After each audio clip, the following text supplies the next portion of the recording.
We begin today the Gemara towards the bottom of Daf Samach Aleph on its base, 5 lines up from the bottom of the Yamud, where it says Bishleima l'Rab Meir. So we're in the middle of a sugya here discussing the halacha of a Tanai. According to Rab Meir, every time you make a condition, let's say for Kidushin, make a condition that if I give you $200, you'll be Mukadeshes. So you have to also say the negative. It has to be a Tanai kafel. And if I don't give you $200, you will not be Mukadeshes. And the point of Rab Meir's opinion is, he learns it from Bnei Gad and Bnei Reuven, the way Moshe Rabbeinu said the Tanai with them. He also said the positive and the negative. That we do not say Miklal Hein Atishmei Alav. That if I say the positive, that you Mukadeshes, if so and so, that I understand the negative automatically, that if not, you won't be Mukadeshes. You have to spell it out clearly. On the other hand, Rab Chanine ben Gamliel holds that not Miklal Hein Atishmei Alav. If you say that the Kidushin is if I give you $200, so then it's understood that if not, you won't be Mukadeshes. You don't have to spell out the positive and the negative.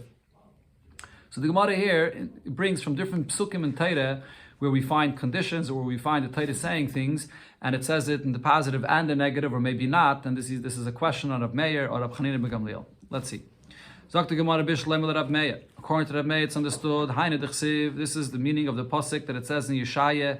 Im toivu u'shematem. If you're going to want and you're going to listen to the Eibishter, v'gaimer. The pasuk there continues and says, Tu v'aretz techelu. The good of the land you'll eat. And then the pasuk says the negative also. V'im tumanu. If you're going to refuse and merisem and you'll rebel, v'gaimer. Then it says over there, cherev tu'uklu kipi Hashem diber. So it says both the positive and the negative. So according to Rab Meir, the Torah has to say both sides because it's not self-understood. El Rab Chanina ben Gamliel, but according to Rab Chanina ben Gamliel, lamali. Why is it necessary for the Torah to spell out the positive and the negative? Isn't it self-understood that if it won't be like this, then it won't be good? Answers the Gemara, because if I wouldn't spell it out, I would think to say, Im toivo, if you want and you'll listen to the Eibishter toiva, then you'll have good. Vim tumanu, if you'll refuse and rebel, loy toiva v'loy ra, then maybe it won't be not good and not bad. The Eibishter is not saying, I'm not going to give you any extra good, but there won't be any punishment either. Kamash malon, therefore the pasuk has to say the negative as well, that if not, umirisem cherev to'uklu.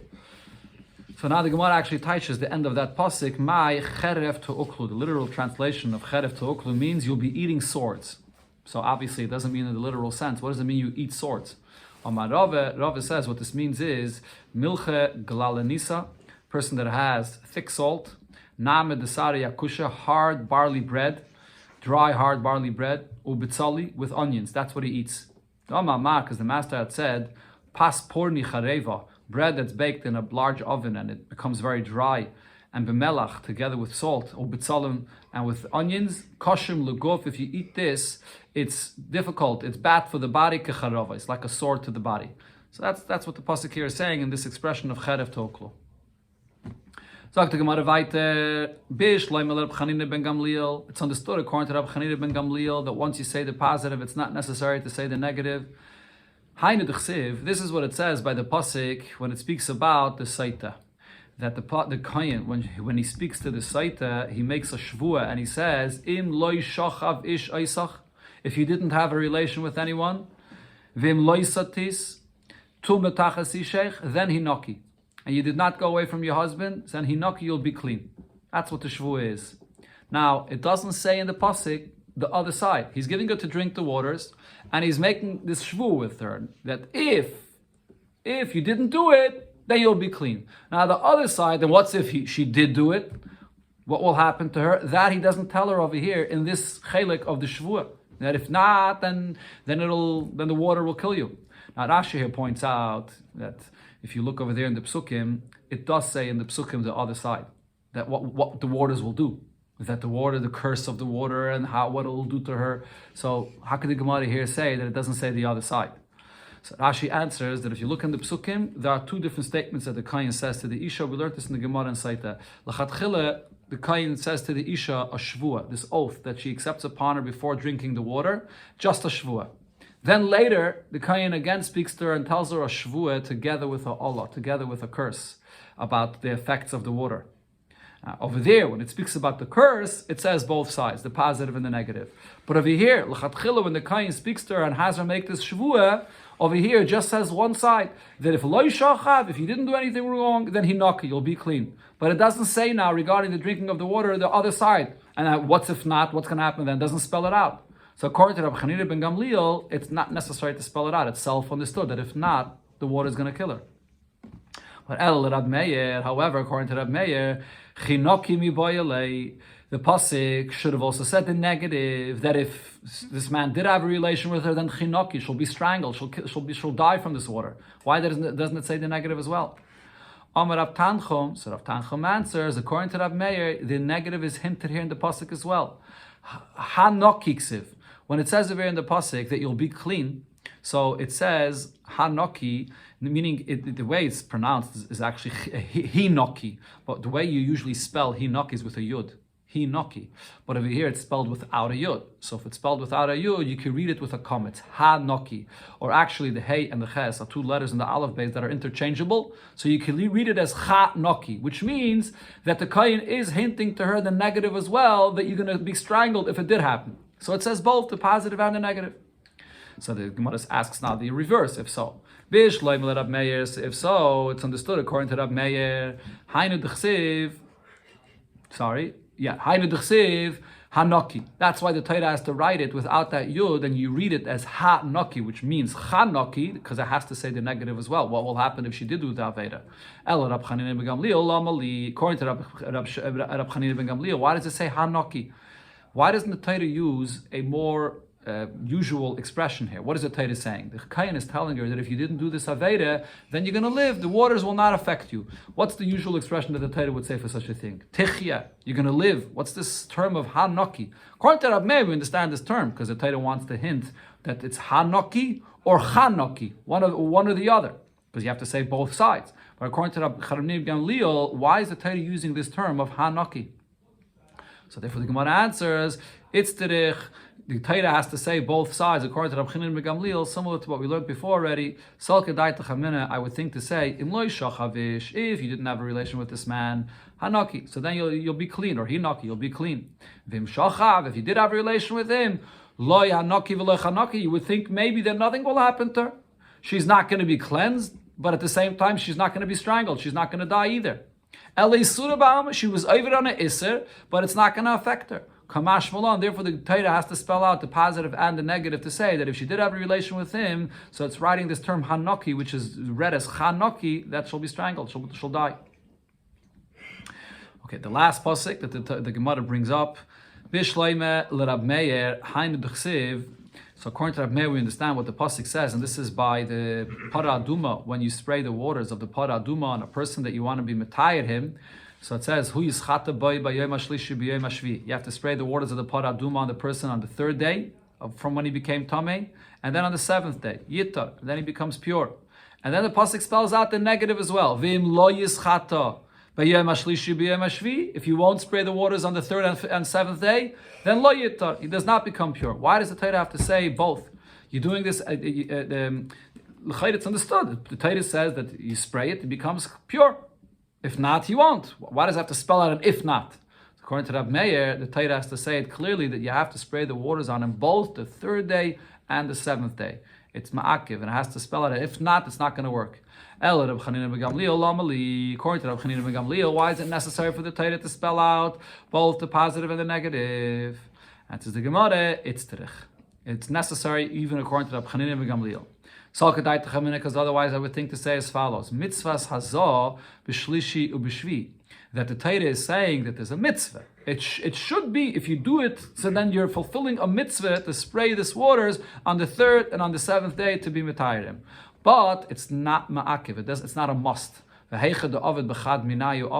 If you spray the waters of the paraduma either on the third day or on the seventh day, it's good enough and it'll be pure. So maybe when the Torah says you should spray the third and the seventh, it's not. It's just a mitzvah. Kamash Malon. Therefore, the Torah has to spell out and say, no, if you're not going to spray both on the third and the seventh day, then he's not going to be tired. You have to have the spraying of the paraduma both on third and seventh day. Okay, since the Gemara brought up the subject here that it said, what it says here in the pasuk regarding the spraying of the waters of paraduma, so the Gemara explains also other psukim that it says there in the Torah which seem to be extra. The Torah then over there also says, a little further on, V'hizo hatoyer ala tomei b'yoyim hashlishi b'yoyim hashvi. That a person that's tired sprays the water on someone that's tomei on the third and seventh day. Now, lamali, why does it have to say this again? It's the second pasuk, repeating the same exact thing. Answers the Gemara, I need this as well. It's terich, salkadait chamine, because otherwise I would think to say shlishi, when it says that it has to be the third day, lemut sheni. What it's saying is you can't spray the waters after 2 days that he was tameh. You have to wait until the third day. Shvi, when it says that you spray the second time on the seventh day, lemut shishi. That means you can't spray the water on the sixth day. You have to wait until the seventh day. And the reason why you have to wait until the third and seventh is the kamamayit b'meitara. If you're going to spray earlier, so you're being memayit, you're going less than the required time that the Torah says to be metayim. But what's if a person sprays the water on the third day, and then he sprays the water on the eighth day? So he's adding time. The kamafish b'meitara. You're adding days to being metayim him. Maybe I would say that that's okay. The main thing is that you shouldn't be less, but more is fine. Kamash malon. Therefore, the Torah is saying no. To be metayr from a para aduma, you have to have dafka on the third day and on the seventh day, not more and not less. Then there's another pasuk there that seems to be saying the mitzvah of spraying the water to be metayr another time. V'chitoy b'yoyim hashvi, you metayr on the seventh day. Lamali, why does the Torah say this yet again?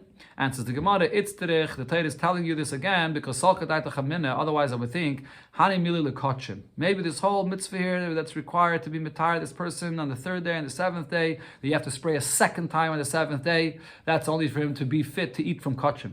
Aval truma, but maybe to be fit to eat from truma b'chad nami sagya. When you sprayed the first time, the third day, that's good enough, and you don't need the seventh day. Kamash malon, the Torah says yet again, v'chita b'yom hashvi, that not only for kotchim but for truma as well, you have to spray it in both the third day and the seventh day.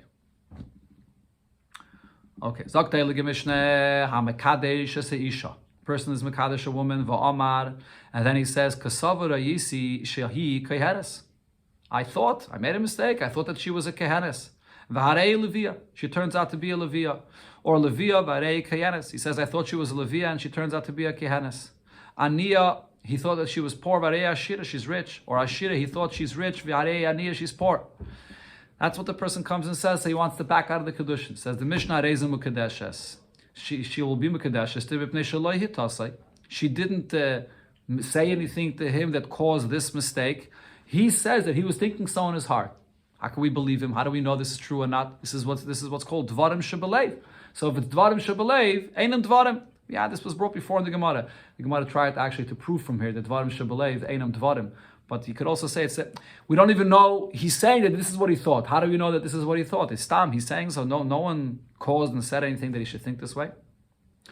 So the Mishnah, another din a person says to a woman, you're mekadeshes to me, but not now. When?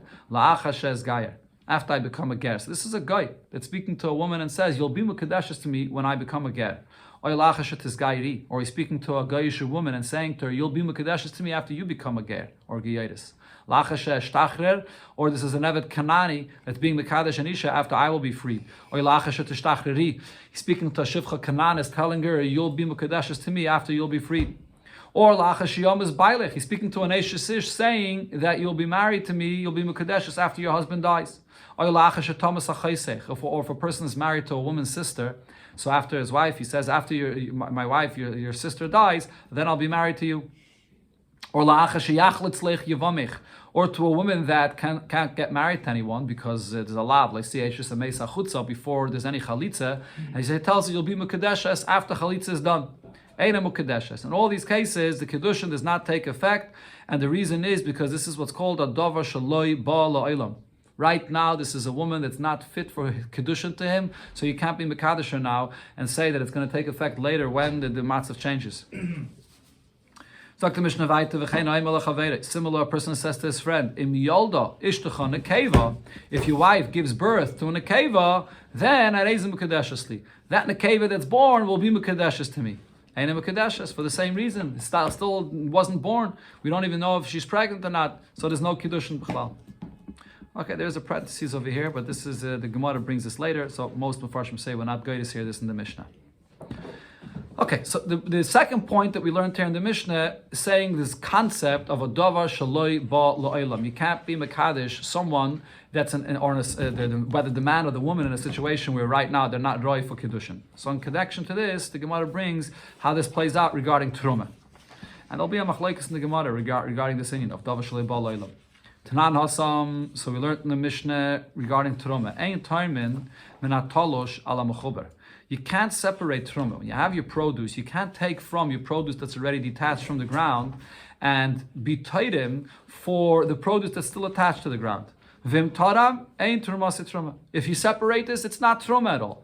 Which means then that the truma that was tolush, that you just separated, it's not truma. It's still tevel. If the kohen receives it from you, what the kohen has in his possession is produce that was the truma was not taken from it yet, and he has to separate truma from it. And what's mechubet to the ground hasn't been corrected. It's not when you detach that, you're gonna have to give truma again. Okay, that's the halacha that it says in the Mishnah. Now on this, boy minei Ravasi Rav Yochanan, so Ravasi asked Rav Yochanan as follows: Omar, if a person comes and says, Peiris harugu zu tlushim, the fruits of this batch of fruits here that are already detached, you truma al Peiris harugu zu mechubarim, they should become truma for another batch of fruits that are still attached to the ground. Or in a case of Peiris harugu zu mechubarim, these fruits that are here, that are attached to the ground, yiyu truma al peiris harugu zu tlushim, they should be truma for this batch of fruits that's already detached from the ground. But here he's adding likishe yitlushu. When should the truma take effect? When it'll become detached from the ground. So in the Mishnah that the Gemara quoted from the Masechta Trumas, over there it said you can't establish something which is detached, again, something that's still attached from the ground, that it should now be truma. That you can't do. But the question over here is, if it's still attached to the ground, and he's saying that I want it to become truma, not now. I want it to become truma when it will be detached from the ground.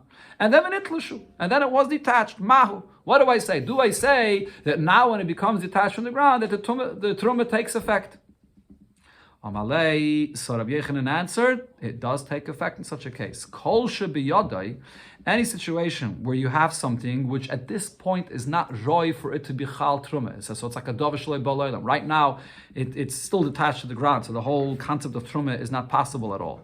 But nevertheless, it's biyadai. It's in your hand to detach it at any moment, whenever you want. Lav kemechusa ma'asadami.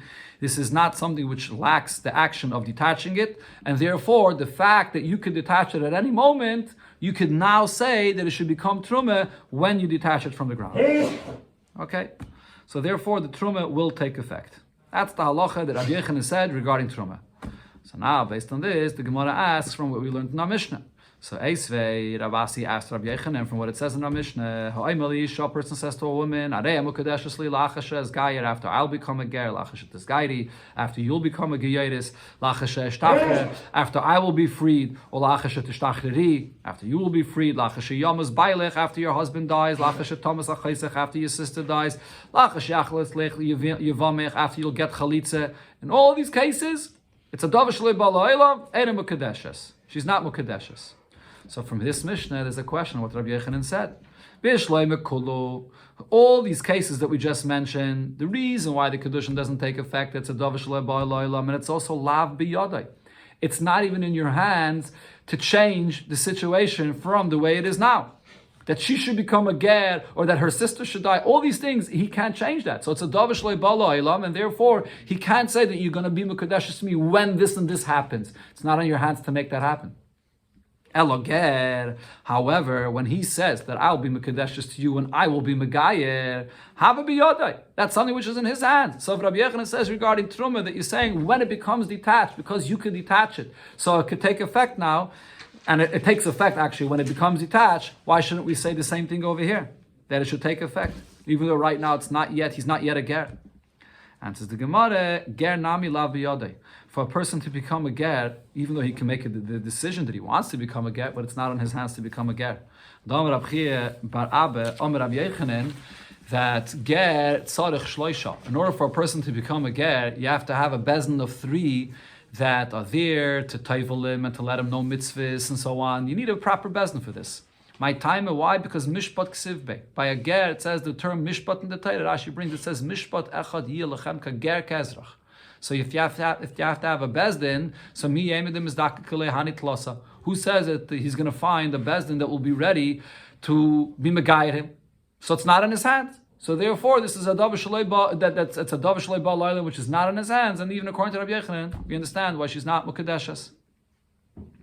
Maskef lo Rabba bar Mamel. Rabba bar Mamel asks on Rabbi Yochanan, based on the rule that Rabbi Yochanan said, that even if it's a davar shalei ba la'olam, but as long as it's biyadai to change this, so then the Kidushin should take effect. So ela meyata, if so, hanaisim pruta l'shivchasai, a person that gives a pruta for Kidushin to his maid, it's his own maid, and he could free her whenever he wants. V'amar, and he says to her, arei mukadashas li la'achasha shachrerech, you'll be mukadashas after I free you. So are you going to say over here that it would be a Kidushin? This is in his hands. It's his own maidservant. He can decide to free her whenever he wants. And says the Gemara, no, in that case it won't take effect even though it's biyadai. Why? Hachi hashta, there's no comparison to what Rabbi Yochanan said. Hasam, over there, by a maidservant, meikare behema.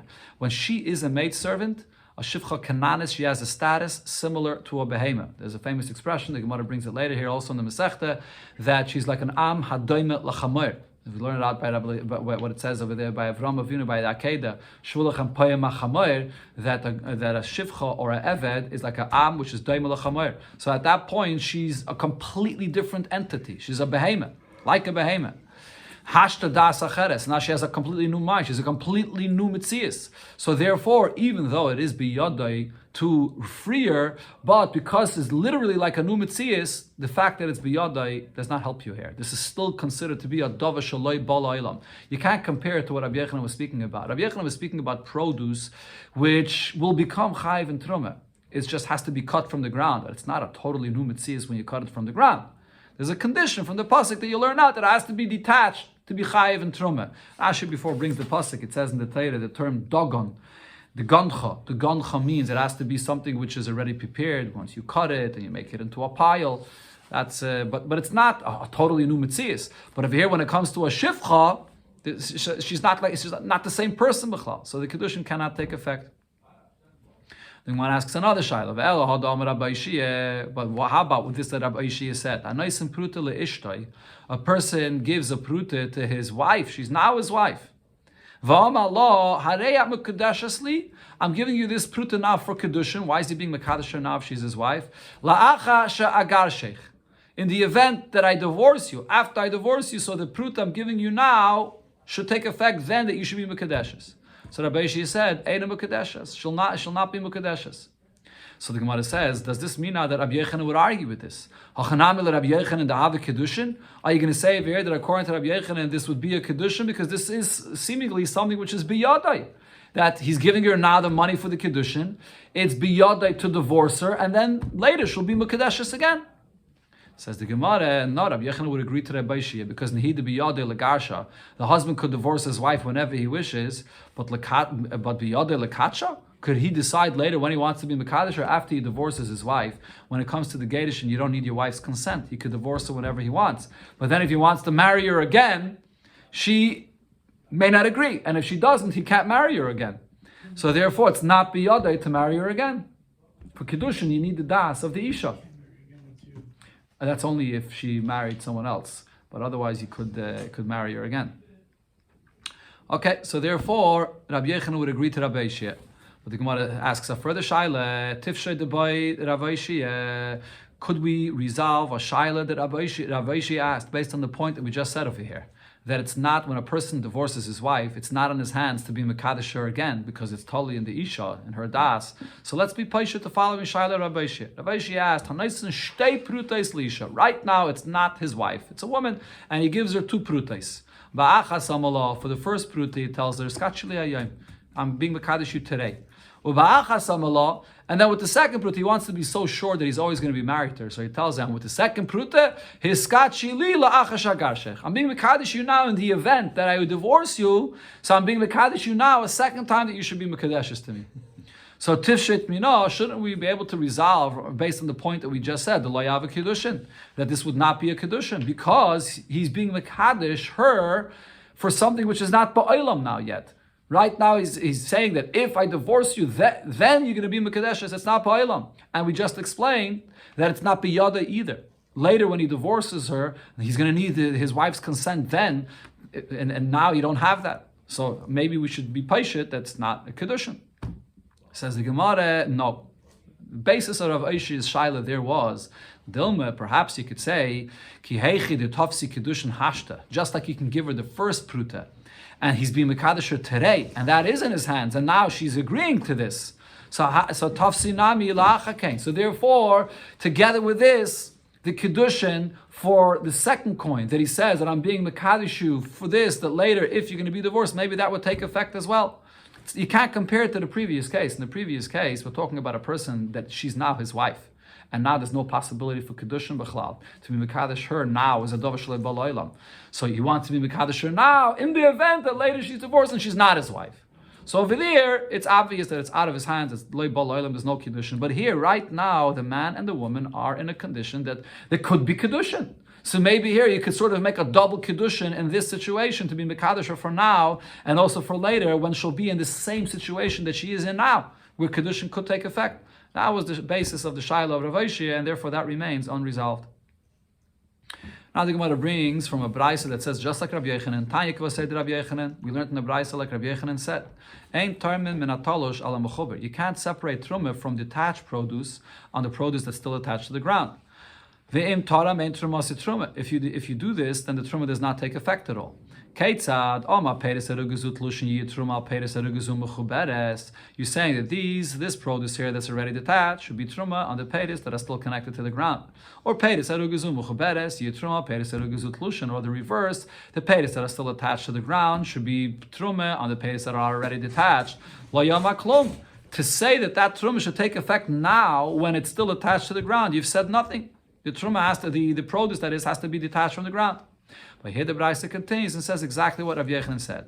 Aval oma keshe yitlushu. If the person is standing here today when it's still attached to the ground and he says, I want the truma to take effect when it gets detached from the ground, v'nitlushu, and it got detached, dvar of kayamin, then it takes effect. Even though right now it's not yet detached yet, but as Rav Yechanan explained, because it's biyodai to detach it, so it's as if it's already detached, and therefore it'll take effect when it gets detached. Now that Braisa continues further, and this is not a raya to Rabbi Yechanan, this is actually arguing Rabbi Yechanan, but the Braisa that continues and says another opinion about this.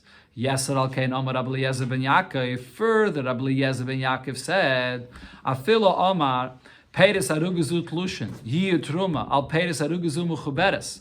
If he said that the Tlushin should be Truma for what's still attached to the ground, or the reverse. Tlushin, which Peres Arugazut Tlushin, Likishayaviu Shlish V'yitlushu V'heviu Shlish V'nitlushu Dvarav Kayamin. So Rabbi Eliezer ben Yaakov says that even if you're talking about Peres that are still attached to the ground, but the point of it is not that they're only attached to the ground, they didn't even grow a third yet. When it comes to Truma, if you cut the produce from the ground before it ripened the third, it's not chayiv and truma. It has to at least grow a third. Rashi here brings the pasuk. It says in the pasuk, "V'aslas esatvua l'shalosh hashanim," and the Gemara Shashana darshan is l'shlish. Even if you detach it, it's only going to be chayiv and truma when it's a shlish. So even if this produce did not yet bring a shlish, so the person is standing here today and he's saying that the truma should be truma when it then grows that third, it's ripe a third, and you detach it from the ground, dvar of kayamin, his words will be kayamin. Now this is a much bigger chiddush than what Rabbi Yechanan said. What did Rabbi Yechanan say? Rabbi Yechanan said that it's biyodai right now to detach it from the ground and it become chayiv and truma at this very moment. Rabbi Eliezer ben Yaakov is saying, even if at this moment it still did not ripen a shlish, if you would cut it right now, it would not be chayiv and truma. And so it's totally a davar shlei bala olam in that sense. It's not even biyodai. Nevertheless, when he's standing here today and it began growing a little bit, he can say when this growth here will become to the growth of a shlish, and then it'll be detached, it'll become truma. When it grows a shlish and he detaches it, it will become truma. It's much bigger chiddush than Rabbi Yechanan. Okay, so now on this, the Gemara says, this is what Rabbi Eliezer ben Yaakov said. So Omar Rabbe explained what Rabbi Eliezer ben Yaakov was saying. Like Omar Rabbi Eliezer ben Yaakov ela b'shachas. Rabbi Eliezer ben Yaakov only said this when you have the tvua that begins growing and it's not ripe yet, it's not even ripe a third yet, the kernels are not ripe a third, but it grew enough, which is called shachas. What does shachas mean? It grew enough that it could be used as animal feed. So you can cut it. It has some chshivas to it. It exists to some degree of chshivas that you can use it for something. So therefore, later when it grows that shlish and then you cut it, so you can say that what you said before took effect because it was already somewhat in existence. It's not totally leibal oilam. Aval ba'agam, but when you have it and it grows just a tiny drop, it's very soft, just a mamish, a tiny drop sprouted out of the ground, and there's nothing there. You can't even feed it to animals yet, loy. In such a case, even Rabbi Eliezer ben Yaakov would agree that you can't stand there today and say that when it grows a shlish and I detach it, it should become truma. Rav Yosef disagrees and says, "Afilu ba'agam." Even when it's agam, even when it's so tiny, when it's so soft, it's just mamish, a little tiny growth. He could still stand and say that when it becomes ripe as shlish, and then I'll detach it, it should become truma. Now the Gemara just translates this word agam, my agam. What does this word agam mean? My mashma dahai agam. What does this word mean? Lishna de butzlana. It means something which just grows and sprouts out of the ground. Who? It's the answer. The Gemara says lishna de butzlana. It means it's just growing and sprouting out of the ground. Amar Rabbi Lazar. Again, my mashma dahai agam lishna de butzlana. Where do we see? What's the source that agam means that it grows? So Rabbi Lazar says, because the pasuk says, you see this in the lashon of the pasuk. Just a second. There's this aleph go to over here. I just want to make sure I got the name right. Yeah, Rabbi Lazar says the Amakra halachov ka'agmoin roishai. Do you have to bend down your head like an agmoin? An agmoin is something that bends over. So when something like a what? A bulrush. Okay, it bends over. So over here, when you have something that grows and it's still very soft, it's bent over. So that's this lashon of agam, bent over when it's very soft. Okay, this is the halacha of Rabbi Eliezer ben Yaakov, and we have two interpretations of what Rabbi Eliezer ben Yaakov meant when he said that it's even so little, less than a third right, you could even then say that it should become truma.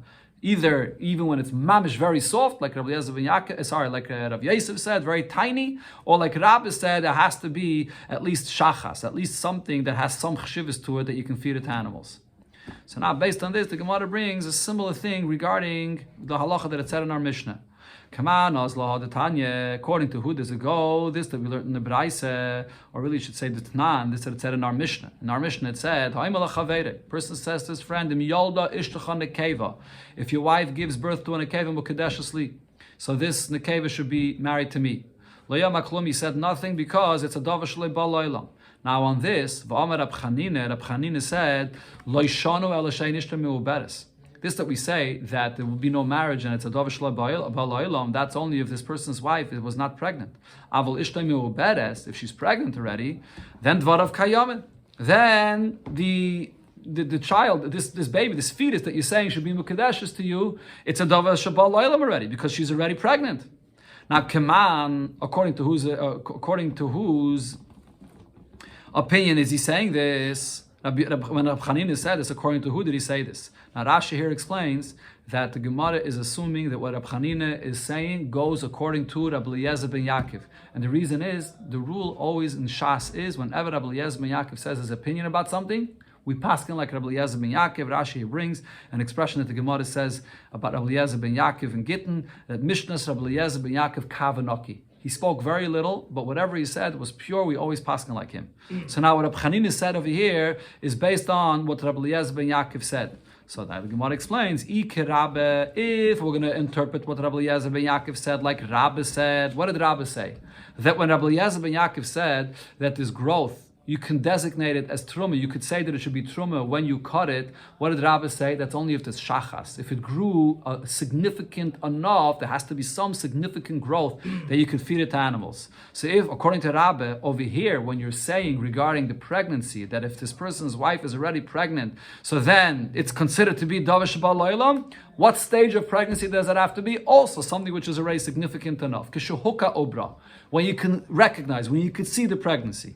Similar to there, when you could see already the growth enough that it could be used for shachas. And or Ikir Rav Yosef, or if what Rab Chanina said here regarding the pregnancy is going to follow the way Rav Yosef interpreted Rabbi Eliezer ben Yaakov, then Afal Pishalei Kobra. Then the Kidushin will take effect if his wife is pregnant even before you can see the pregnancy at all. Just like over there regarding the produce, even when it's so tiny, it's so soft, and it can't be used for anything. Still, Rabbi Eliezer ben Yaakov says that the truma takes effect, so too over here, even before you could see any of the pregnancy. The Gemara has a different version to this. Ve'ikid the Amri, others say as follows. the two opinions of Rabbi and Rav Yosef, how they understood Rabbi Eliezer ben Yaakov. So again, Rabbi Eliezer ben Yaakov said, even when it grows and it's not yet ripe a third, you could still say that it should be truma when it becomes ripe and you detach it. So what was the machlekes of Rabbi and Rav Yosef, how to understand Rabbi Eliezer ben Yaakov? Amar Rabbi says, Lo Amar Rabbi Eliezer ben Yaakov elo b'shachas de bekivsha. When did Rabbi Eliezer ben Yaakov say this? This is only, it has to grow to the amount of shachas. Everybody agrees it has to be at least that amount that you could feed for animals. But in what kind of a field? Bekivsha. Bekivsha is a field that grows just on rain. Doesn't need anything other than rain. So if it only needs rain, so we can rely on the rain that it will come to the point, it will become ripe a third, and then it'll be chayv and truma. Aval b'shachas the b'shakya. But if this is growing in a field, it's shachas already. It did grow a certain significant amount, but it's in a field of b'shakya, which is a field that you have to constantly water it. Then in such a case, you can't say that the truma should take effect later, because in such a case, who says it's going to be watered properly? Maybe the person won't water it properly, and then it's never going to grow b'chlal. So this is still considered to be a davar shalei ba'layla. Again, it's like it depends on his hand. Yeah, and the chanami. Yeah, but at this point though, because it didn't grow a shlish yet, there's two things he has to do. He has to water it, and he has to cut it. Rabbi Yosef said, Rabbi Yochanan before said, biyadai, it's biyadai just to cut it, and it'll right away be chayiv and truma. Over here, you have to water it and wait, and then it should grow. So in such a case, Rabbi Yosef says, maybe it won't be watered properly, and therefore you'll never grow. Now this, Rav Yosef says, afilu b'shachas de b'shakya. Even if it's this growth of a shachas and in a field that you have to water constantly, still, Rabbi Eliezer ben Yaakov said that you can designate it as truma. You could say that when it will grow and then I'll detach it, it should become truma. So now, based on this version here, the Gemara says, let's take these two opinions of Rabbi and of Yosef and see how this applies to a person that's Mekadesh Isha, and he says, if your wife will be pregnant. So Kaman Azla Hada Tanan, according to who goes this, so we learned in the Mishnah that says, if your wife gives birth to an Akeva, so the Akeva will be Mekadesh to me. So the Mishnah says, he said nothing. It's a davar shlei ba'layla. And in that, this is only if his wife is not yet pregnant. But if his wife is pregnant already, then everybody agrees to this. Says the Gemara Kaman, according to whose opinion, and how do we explain it? What Rab Chanina says?